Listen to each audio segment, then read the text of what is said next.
When I say knitting, what is the first picture that jumps into your mind? I guess it's either a grandmother knitting socks or a modern middle-aged middle-class knitter. In any way, it's pretty likely that it is a woman that knits in your mind, isn't it? But I guess you don't thought about soldiers and cowboys. The thing is, you would have if you were born just 150 years sooner, and the idea that men don't knit would be more than absurd for you. But let's go back, and when I say back I mean way back. Knitting is old, you see, and when I say old I mean so old that we don't really know how old it is actually. The oldest knitted socks we know about for sure are from the 11th century, but we know artifacts from the 3rd century. The technique might be way older than written history. The simple fact is we don't know for sure. However, knitting has a distinct advantage over weaving. You don't need large equipment, which makes it perfect for nomads. And this is very likely where it came from. Knitting originates very likely from the Middle East and comes out of a nomadic culture. It was pretty present in the European Middle Ages, and it was not a distinctive female nor male occupation, nor was it linked to a social class. Royals did knit, peasants did knit, everybody did knit. With the Industrial Revolution, knitting became somewhat of a male domain, at least as a profession. In some armies you did not get socks, you got wool. It was expected for the soldier that they made their own socks. Until this moment, if we are talking about knitwear, we are talking mostly underwear. It was in the Depression, so in the 30s, when people started to knit everything and anything, because it was simply cheaper to do so. Real automated knitting machines were invented in this time, synthetic yarns, which gave the whole thing a taste of cheapish flavor. This did not change in the time of the Second World War, when knitting was again somewhat of an obligation for anyone to support the troops and the so-called home front. It became here even more somewhat feminized. After that we saw a big and large amount of colors, styles and patterns.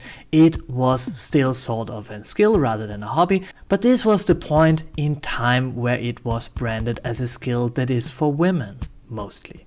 Because schools did start to teach it for girls, but not for boys. This was different from the times where families teach these skills to their children based on their ability rather than on their sex. In the 80s, knitting was seen as outdated, as something machines do better and faster and cheaper anyway. With the 2000s, it made a comeback as a hobby, but carried mostly by women and seen as an occupation for women. This might be linked to a celebrity cult. The first celebrities who did knit in the open were, next to others, Julia Roberts, Winona Ryder, Cameron Diaz and so on. Imagine just for a second that the first ones who did knit in the open were Arnold Schwarzenegger, Sylvester Stallone and Hugh Jackman, who argued for it because of the proud male tradition of knitting. It would be a world where Anita Sarkeesian would either knit for empowerment reasons in front of the camera or tell us that knitting is toxic masculinity, or both. You can never be so sure with third wave feminism. The reason why I point that out and talk about knitting without being a knitter is that it illustrates that there are only a few typical male and female labors. There are some things that make sense, like child caring in the first year is mostly a woman's job, because things like breastfeeding, which is a thing that males simply can't do, and every supplement to that is inferior to the original, and the fact that dangerous occupations are better done by men, because, well, we males are, let's face it, more expendable. That is the reason that there was never Amazon culture. There was never a culture that did send women into battle. Not because of chauvinism, but because if you lose half your men, you can still get all your women pregnant and have an intact next generation. This does not work the other way around. It makes sense from an evolutionary point of view. To this very day, that far over 90% of the deaths on the workplace are men. It makes sense. But beyond that, it's fashion. Teachers used to be mostly guys, now it's women. Cooking used to be a female domain, now it's a male domain in professional and to a large degree also in the hobby sector. Things change and we don't even notice it for the most part.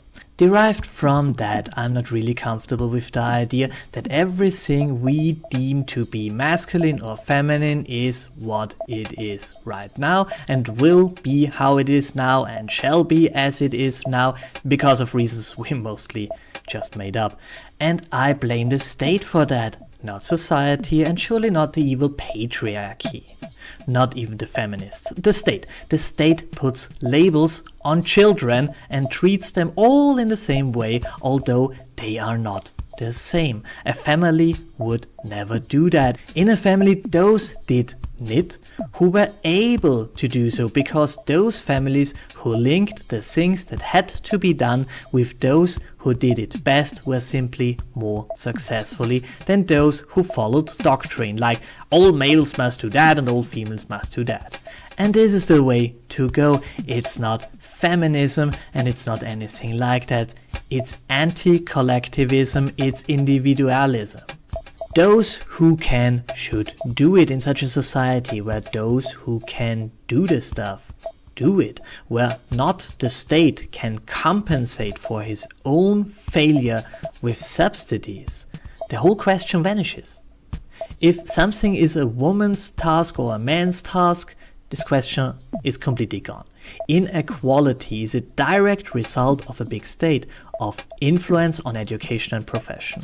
This is the reason why feminists should be anarchists and not maniac fangirls of the state who does nothing but entrench division that are invented by the state itself. It's not the job of the state to define what is masculine and what is feminine. Nobody has, because essentially it's irrelevant. If some tasks in our society are dominated by one sex, there is either a good reason for that or a stupid reason for that. If the reason is good, then it is good that it is so, and if the reason is lousy, well, this problem solves itself, because bad reasons don't hold up. Thanks for listening. I'm pretty curious if this video will find its way to Revelry. Well, let's see. It became a bit longer than I intended. Like, share and subscribe. Keep in touch, tell me what you think about it, post your favorite manly patterns and have a wonderful day.